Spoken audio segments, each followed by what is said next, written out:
Müdafiə istixbaratı xadimi Ron Rikvil Xensonga təftişlərinin ortaq qararı bilan 15 yillik qamoq cəzası verildi.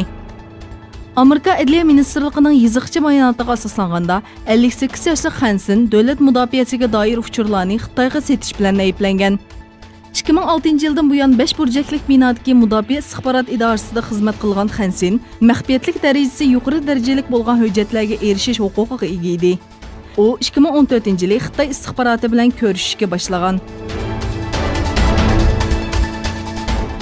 Türkiye Büyük Millet Meclisi Reisi Mustafa Şentop, Marrakeş'ten paytaxtı Barat'ta ötküzülgen İslam Həmkarlıq Təşkilatı Parlamentlər Birliğinin 14. yığında söz qılğanda Məzlum Şərqi Türkistan'daki Uyğur Müslümanlarının əhvalını tilgə aldı.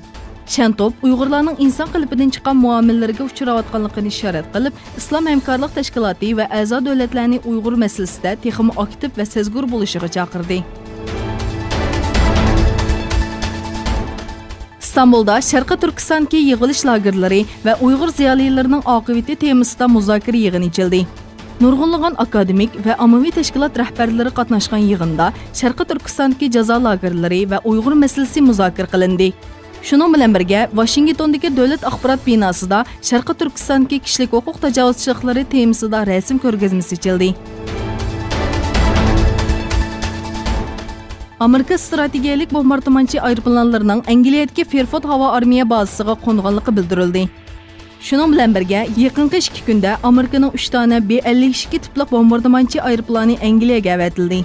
Bundan burun Stratofos'taki B-52H tipliq strategiyalik bombardımançı aeroplanı Rossiya chegarasiga yaqin joyda bayqalgan edi. Hava qatnash kontrol doiralarining bildirishicha, bu aeroplanlar Rossiya flotini bombardıman qilish taqlidi ilib borgan. Fransiya poytaxti Parijda seriq chilitkiliklar takrar ko'chalarga to'kildi.